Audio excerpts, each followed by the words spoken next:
तो इसका टाइटल है विशाल बुद्धि की निशानी क्या है? एक है विशाल दिल, एक है विशाल बुद्धि, दोनों बातों में फ़र्क है। लेकिन बाबा ने इस मुरली में आते ही सबसे पहले याद दिलाया कि ये जो समय है संगम युग का, ये बहुत ही वरदानी समय है और बहुत इम्पोर्टेंट समय है। तो हमें हर समय ये स्मृति में रहना चाहिए। पूरे दिन भर हमें इमर्ज स्मृति में रहना चाहिए कि this is very important time right now. तो पहली है बात समय की अवेयरनेस। दूसरी बात बाबा ने बताया कि ये याद करो कि तुम कौन हो और ये भी याद करो कि जो तुम्हारे सामने बाप है वो कौन है। तो समय की अवेयरनेस, स्वयं की अवेयरनेस और परमात्मा की अवेयरनेस, 3 बातें एटलीस्ट ये। चौथी बात बाबा ने कहा कि आने वाली दुनिया की अवेयरनेस, कौन सी दुनिया आने वाली है। तो आज की मुरली का लर्निंग आउटकम क्या है कि हमें हमारी अवेयरनेस बढ़ेगी इन सारी चीज़ों में। तो संगम युग का समय ही ऐसा समय है जिसको रूहानी मिलन का वरदान मिला हुआ है। फिर है कि इस समय विधाता और वरदाता का अविनाशी पाठ चल रहा है। फिर बाबा ने कहा कि देखो, दुनिया में कितनी विशेष आत्माएँ हैं। पॉलिटिशियंस होते हैं, सेलिब्रिटीज़ होते हैं, धार्मिक लोग होते हैं, लेकिन कोई भी परमात्मा को नहीं पहचान सकते। भोले-भाले साधारण बच्चाओं ने पहचाना है। तो ये काफ़ी बड़ी बात है। तो बाबा ने कहा कि बाप का तो काम ही ये है नाउम्मीद आत्माओं को उम्मीदवार बनाना। तो जब बाप का काम ये है तो हमारा काम क्या है? हमारा भी काम यही है। ये काफ़ी चिंतन का विषय है और ये नोट करने वाली बात है। और उम्मीद है कि आप लोग डायरी, पेन, कॉपी अपने पास रखते ही हैं और मुरली के मुख्य-मुख्य पॉइंट्स नोट करते भी हैं।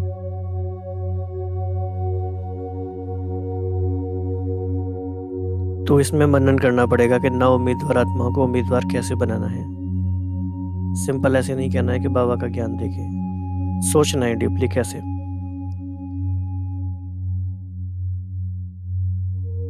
फिर बाबा ने कहा कि जो भी हो, जैसे भी हो, लेकिन बाप ने अपना बना लिया है, बाप के बन गए हो। बाबा ने एक बहुत गहरी बात कही, बड़े ध्यान से समझने की बात है।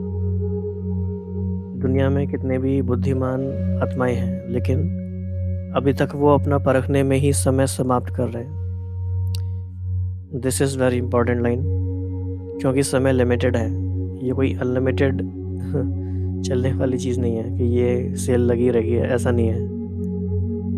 ये लिमिटेड टाइम के लिए है और धीरे-धीरे समय समाप्त हो रहा है। काउंट डाउन टाइमर लगा हुआ है। जैसे-जैसे हर एक दिन आगे बढ़ रहा है, 1-1 घंटा निकलता जा रहा है, 1-1 मिनट निकलता जा रहा है, ये सब समय खत्म हो रहा है, अभी आएगा नहीं। तो परखने में ही वो समय समाप्त कर रहे हैं। और बाबा ने कहा लेकिन आप बच्चे कहते हो कि हमने पा लिया। ये बात ठीक है, हमने पा लिया है, लेकिन फिर भी हमें भी अपने आप को बार-बार ये याद दिलाना है कि हम अपना समय किस चीज़ में समाप्त कर रहे हैं। समाप्त हो रहा है या सफल हो रहा है। हर घंटे की चेकिंग ज़रूरी है। घंटे से भी ज़्यादा 5-5 मिनट की चेकिंग भी ज़रूरी है।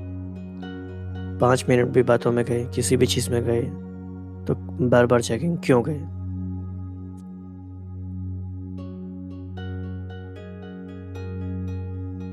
बाबा ने कहा कि ऐसा तो नहीं है कि अपनी ही प्रवृत्तियों में इतने बिज़ी हो गए हो। किस बात की प्रवृत्ति है? बहुत सारी बातों में बिज़ी हो जाते हैं या बिज़ी होने के बहाने हम ढूँढ लेते हैं। तो मन ऐसे ही है, कई बार काम करता है। लेकिन बाबा ने कहा कि आपको क्या करना है वो याद रखो। तो क्या करना है? विशाल दिल, विशाल उमंग और विशाल रूप की तैयारियां करो। तो विशाल बुद्धि की क्या निशानियां हैं? तो हर सेवा में हर समय नवीनता भरना, ये है विशाल बुद्धि की निशानी। तो ये आज की मुरली का मेन पॉइंट है। हर सेवा में हर समय नवीनता भरना। फिर बाबा ने बड़ा इंटरेस्टिंग बात कही कि मनन करो कि क्या नवीनता लानी है।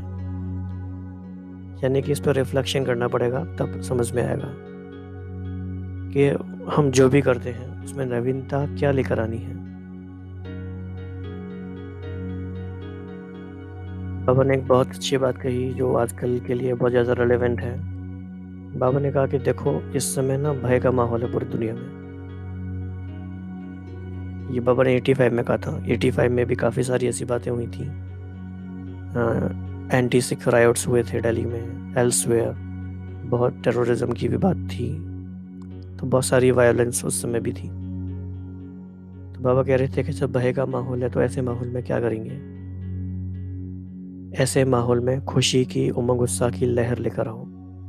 ये एक बहुत गहरी सेवा का पॉइंट है। और क्या खुशी बढ़नी है कि गोल्डन एज आने वाली है, क्योंकि ना उम्मीद हो गए हैं ना अभी कि कितना कितना भय का माहौल है, क्या होगा दुनिया का, क्या होने वाला है। तो भय के माहौल में उम्मीद लेकर आनी है, श्रेष्ठ भविष्य की उम्मीद पैदा करो। तो ये बहुत की सेंटेंसेस हैं आज की मुरली से। खुशी की, उमंग उत्साह की लहर गोल्डन एज आने वाली है और श्रेष्ठ भविष्य की उम्मीद पैदा करो। फिर बाबा ने कहा कि एवर रेडी आत्माएं अगर आप होंगे तो औरों को भी एवर रेडी बना सकेंगे। खुद एवर रेडी होंगे तो औरों को बना सकेंगे। फिर आपका जीवन जीने का तरीका ऐसा हो कि आपका जीवन ही टीचर बन जाए, आपके जीवन को देख के ही लोग पाठ पढ़ लें। तो ये कुछ मुख्य बातें थी। अब आज की मुरली में थोड़ा आगे चलेंगे।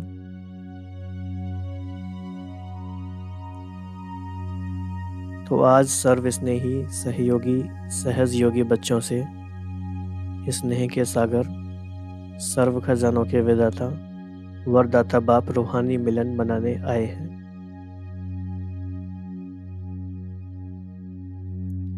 यह रूहानी स्नेह का मिलन अर्थात रूहों का मिलन विचित्र मिलन है। सारे कल्प में ऐसा रूहानी मेला हो नहीं सकता। इस संगम युग को इस रूहानी मिलन का वरदान मिला हुआ है।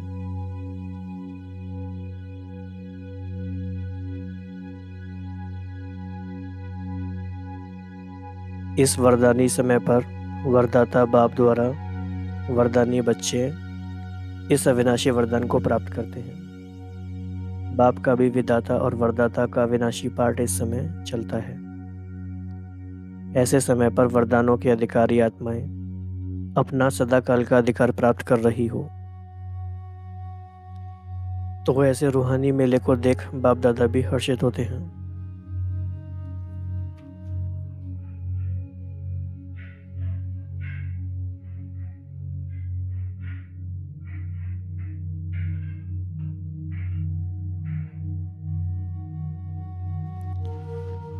तो बाप दादा देख रहे हैं कि ऐसी श्रेष्ठ प्राप्ति करने वाले कैसे भोले साधारण आत्माएं विश्व के आगे निमित्त बनी हैं।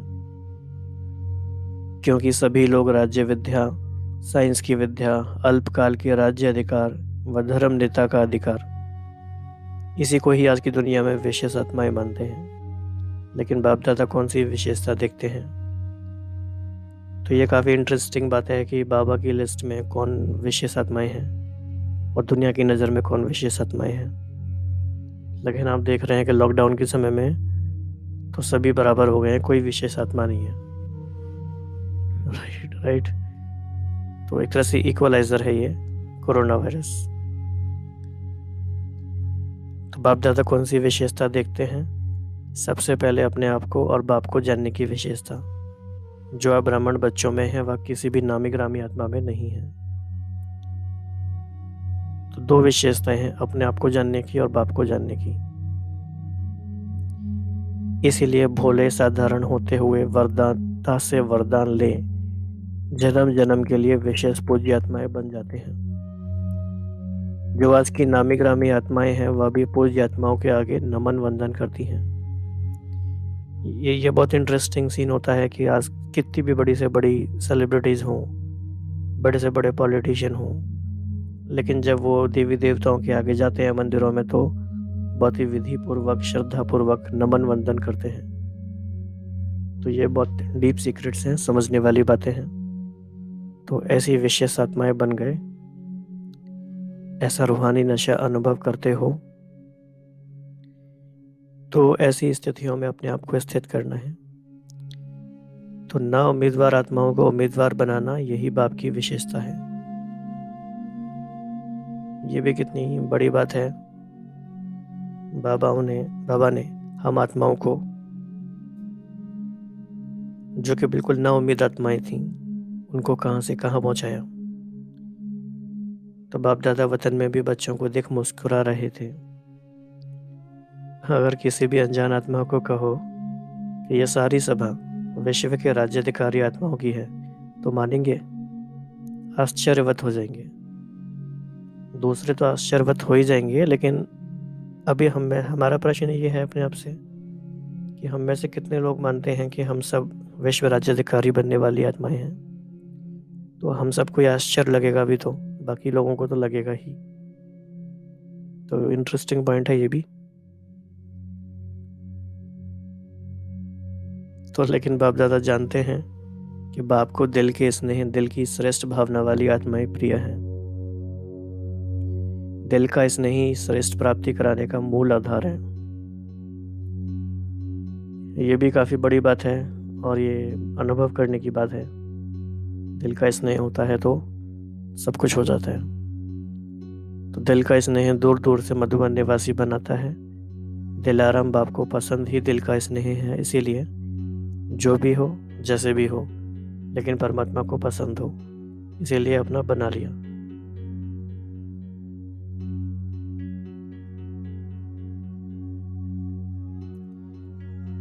दुनिया वाले अभी भी इंतजार ही कर रहे हैं कि बाप आएगा, उस समय ऐसा होगा वैसा होगा, लेकिन आप मुख से दिल से क्या निकलता है, पा लिया। ये कितना एक बड़ा कॉन्ट्रास्ट है और कितनी बड़ी बात है कि हम एक ऐसे टाइम पर आकर खड़े हैं कि anything can happen at any time, और दुनिया वाले भी इंतजार ही कर रहे हैं। उनको भी पता नहीं चला। दे आर थिंकिंग कि आएगा, ऐसे होगा, तब आएगा, जब आएगा। लेकिन हमारे मन से ये गीत निकलते हैं कि हमने वो परम सुख पाया है। तो आप संपन्न बन गए और वह बुद्धिवान अभी तक परखने में समय समाप्त कर रहे हैं।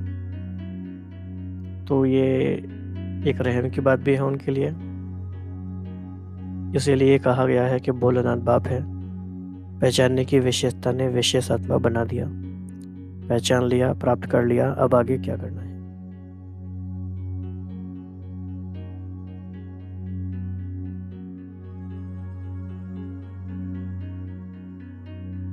तो हमने पहचान लिया तो क्या फिर हम बैठ जाएं अब आराम से खुश होके, या क्या करें आगे?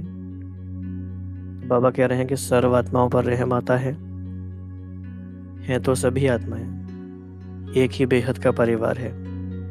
अपने परिवार की कोई भी आत्मा वरदान से वंचित न रह जाए, ऐसा उमंग उत्साह दिल में रहता है।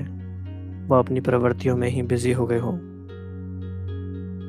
प्रवृत्तियों में बिजी होने का मतलब बाबा ने कई मुरलियों में बताया है कि पूरे दिन का अगर हम ये असेसमेंट करें या ऑडिट करें तो कितना परसेंटेज टाइम हमारा स्व के प्रति जाता है और कितना परसेंटेज टाइम हमारा सेवा में जाता है। बाबा ने यहाँ तक कहा था कि ये बहुत पुरानी बात है, लेकिन बाबा ने कहा कि 50-50% है तो भी ठीक है, लेकिन ऐसा नहीं होना चाहिए कि स्वयं की अलौकिक के प्रति 51% जाता है और ईश्वरीय के प्रति 49% जाता है। बाबा को ये एक्सेप्ट नहीं है। लेकिन अभी तो देखा जाए तो कहेंगे 90% टाइम, एनर्जी, रिसोर्स, थॉट्स जाने चाहिए अलौकिक प्रवृत्ति में, यानी अलौकिक पुरुषार्थ में। Only 10% time should go in लौकिक things। बाकी आप अपना अपना खुद आइडिया लगा सकते हैं। तो बेहद की स्टेज पर स्थित हो, बेहद की आत्माओं की सेवा का श्रेष्ठ संकल्प ही सफलता का सहज साधन है। तो आप अपने आप को अनुभव कर सकते हैं कि आप आकाश में बहुत ऊपर बाबा के साथ खड़े हैं। आप बहुत दूर से दुनिया में शहरों को देख रहे हैं, देशों को देख रहे हैं, एक अजीब सा ही सन्नाटा है, शांति है चारों ओर, सब कुछ बंद है, लोग अपने घरों में हैं।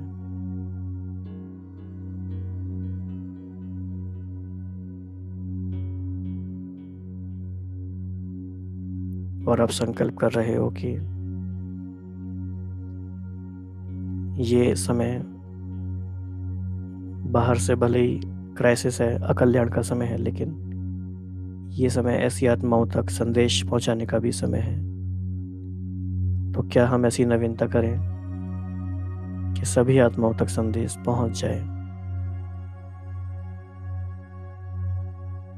ओके, तो अभी सेवा की गोल्डन जुबली मना रहे हो ना, उसके लिए विशाल प्रोग्राम बनाए हैं।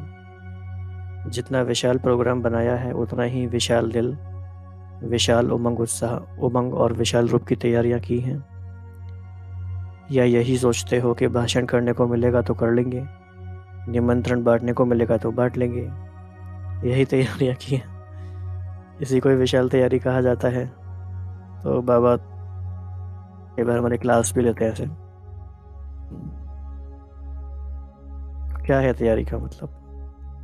जो ड्यूटी मिली वह पूरी कर लेना, इसको ही विशाल उमंग नहीं कहा जाता। नहीं कहा जाता, राइट। ड्यूटी बजाना यह आज्ञाकारी बनने की निशानी तो है, लेकिन बेहद की विशाल बुद्धि, विशाल उमंग उत्साह सिर्फ इसको नहीं कहा जाता। तो एक तरह से आज की मुरली उन सारे स्टूडेंट्स के लिए एक चैलेंज भी है जो समझते हैं कि हम अच्छे स्टूडेंट हैं, एक्टिव स्टूडेंट हैं, और हम कुछ सेवा में कंट्रीब्यूट करना चाहते हैं मीनिंगफुली। तो बाबा उनको एक तरह से ओपन चैलेंज कर रहे हैं, और वही सुन रहे हैं तो वो एक्सेप्ट भी करेंगे और सोचेंगे भी कि हमें क्या करना है। तो विशालता की निशानी ये है कि हर समय अपनी मिली हुई ड्यूटी में सेवा में नवीनता लाना, चाहे भोजन खिलाने की, चाहे भाषण करने की ड्यूटी हो, लेकिन हर सेवा में हर समय नवीनता भरना, इसको कहा जाता है विशालता।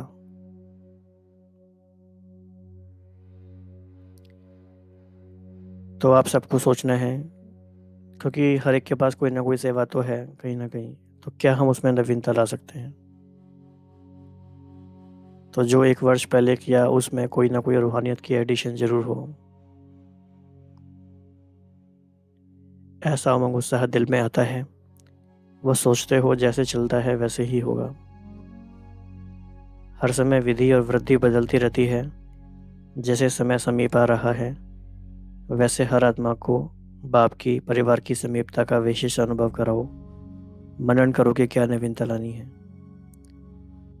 एक बात आप सोचिए कि बाबा ये हमें क्यों कहते हैं कि आप मनन करो, क्या नवीनता लानी है, बताते क्यों नहीं है? खुद बता दे तो काम खत्म हो जाए, लेकिन इसका एक बहुत अच्छा सीक्रेट है। ऐसा इसीलिए भी ज़रूरी है क्योंकि बाबा की एक ही मुरली सारे बच्चे अलग अलग समय पर पढ़ेंगे आने वाले टाइम में, बाबा को ये भी पता है।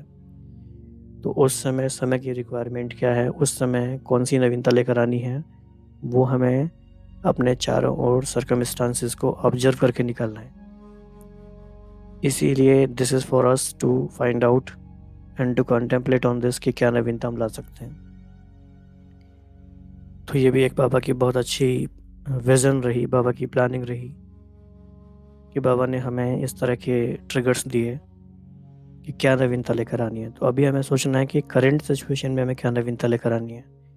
सभी के मन में बहुत बातें चल भी रही हैं कि एक ऐसा समय है कि लोग जब कोर्स करने सेंटर पे नहीं आ सकते, तो हम उनको कैसे कोर्स करा सकते हैं। कुछ नए नए तरीके ट्राई भी हो रहे हैं, लेकिन this is not just about technology, this is something more even. तो क्या हम कर सकते हैं नया, इस बारे में और सोचना है।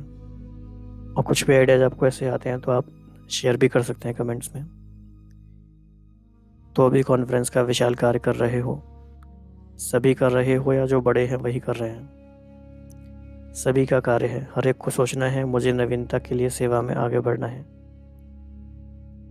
चाहे आगे निमित्त थोड़ों को ही बनाना होता है। जैसे भाषण करेंगे तो थोड़े, लेकिन इतनी सारी सभा करेगी क्या? हर एक की अपनी अपनी ड्यूटी बांट करके तो कार्य संपन्न होता है, लेकिन सभी को निमित्त बनना है। किस बात में? चारों ओर जहाँ भी हो, जिस भी ड्यूटी के निमित्त हो, लेकिन जिस समय कोई विशाल कार्य जहाँ भी होता है, उस समय दूर बैठे भी उतने समय तक सदा हर एक के मन में विश्व कल्याण की श्रेष्ठ भावना और श्रेष्ठ कामना जरूर होनी चाहिए। तो मान लीजिए कि इस समय हम देखते हैं सिचुएशन जो है कि हम किसी को ना तो कोई जूम सैशन करा सकते, ना हम किसी को कोई संदेश दे सकते, लेकिन हम मन में ये तो भावना क्रिएट कर सकते हैं कि जो भी प्रयास किए जा रहे हैं मधुबन घर से या और सीनियर भाई बहनों के द्वारा, वो सारे कार्य सफल हों और वो सारी सेवा के तरीके लोगों तक, आत्माओं तक, जिनको ज़रूरत है उन तक पहुँचे।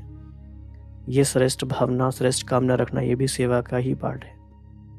इतना तो हम सभी कर ही सकते हैं। बाबा ने एक बहुत गहरी बात कही है। बाबा भी पता नहीं कहाँ कहाँ से इतना एग्जाम्पल्स लेके आते हैं, बिल्कुल ही यूनिक एग्जाम्पल्स हैं ये। बाबा ने कहा कि जैसे आजकल के वीआईपी अगर स्वयं नहीं पहुंच सकते हैं तो शुभकामनाएं भेजते हैं। जैसे प्रधानमंत्री जी को किसी प्रोग्राम में बुलाया, वो नहीं आ सके, तो वो अपना एक वीडियो मैसेज या अपना वो एक रिटन मैसेज भेजेंगे कि आपके प्रोग्राम की सफलता के लिए शुभकामनाएं हैं, लेकिन मैं नहीं आ सका। तो बाबा कह रहे हैं कि वो अगर अपनी शुभकामनाएं भेजते हैं तो आप उनसे कम हो क्या? तो ये बाबा का एक बहुत ही यूनिक तरीका है हमें पढ़ाने का। तो आप सभी विशेष आत्माओं की शुभ भावना, शुभकामना उस कार्य को अवश्य सफल बनाएगी। तो हम भी भले ही उस बात में डायरेक्टली शामिल नहीं हैं सेवाओं में, लेकिन आप विशेष आत्मा होने के कारण ऐसे सारे सेवाओं के तरीकों के लिए शुभ भावना रख सकते हैं। तो बाबा कहते हैं कि जब भी कोई ऐसी बड़ी सेवा होती है तो क्या करना चाहिए?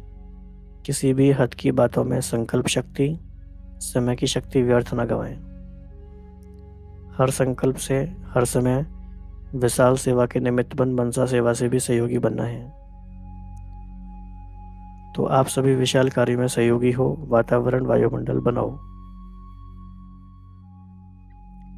फिर बाबा ने इसमें एग्जाम्पल दिया है कि जब साइंस की शक्ति से एक देश से दूसरे देश तक रॉकेट भेज सकते हैं, तो क्या साइलेंस की शक्ति से आप शुभ भावना, कल्याण की भावना द्वारा यह सहयोगी नहीं बन सकते?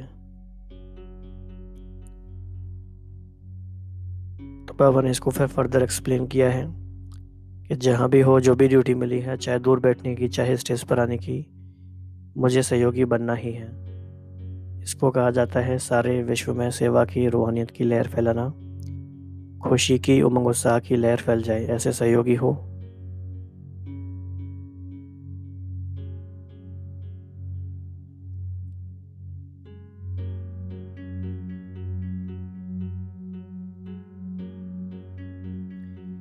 तो कौन सी खबर फैल जाए? तो चारों ओर गोल्डन एज आने वाली है, इस खुशी की लहर फैल जाए। भयभीत आत्माएं हैं, नाउम्मीद आत्माएं हैं, उन्होंने श्रेष्ठ भविष्य की उम्मीद पैदा करो। भयभीत आत्माओं में खुशी की लहर उत्पन्न हो। तो ये इस पे भी मनन करना है कि कैसे करना है।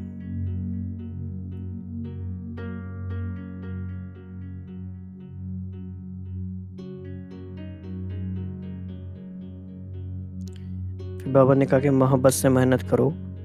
स्नेह ऐसी वस्तु है जो स्नेह के वश वाला, स्नेह के वश ना वाला भी हाँ कर देता है। समय ना होते भी समय निकाल देते हैं। तो ये स्नेह के कारण ही समय निकाला जाता है। फिर बाबा कहते हैं कि कभी ये मत सोचो कि धरनी ही ऐसी है, लोग ही ऐसे हैं। फिर बाबा ने कहा कि आप कैसे थे? तो हम अपने आप को याद करें, हम कैसे थे? हम भी बदल गए ना।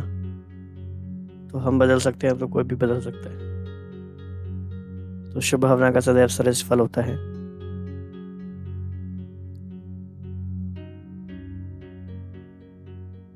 उसके बाद बाबा ने डिफरेंट ग्रुप से बीच में बात की। फिर बाबा ने कहा कि लोग बहुत भयभीत है ना, ऐसी आत्माओं को रूहानी खुशी की लहर हो, जो वह समझें कि यह फरिश्ता बन शुभ संदेश देने के निमित्त बनी हुई आत्माएं हैं। तो एंजेलिक स्टेज से हमें सेवा करनी है, बहुत ज़्यादा बातों में नहीं जाना है। फिर बाबा ने एक अच्छा पॉइंट कहा कि नवीनता के भी नंबर मिलेंगे।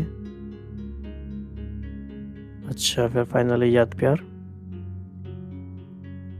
सदा स्वराज्य विश्व राज्य के अधिकारी आत्माओं को, सदा बेहद की सेवा में बेहद की वृत्ति में रहने वाली आत्माओं को, दिल विशाल सदा विशाल बुद्धि विशाल उमंग उत्साह में रहने वाली विशेष आत्माओं को, सदा स्वयं को हर सेवा के निमित्त जान निर्माण करने वाले, सदा श्रेष्ठ और बाप समान सेवा में सफलता को पाने वाले ऐसी रूहानी आत्माओं को रूहानी बाप की याद प्यार और नमस्ते।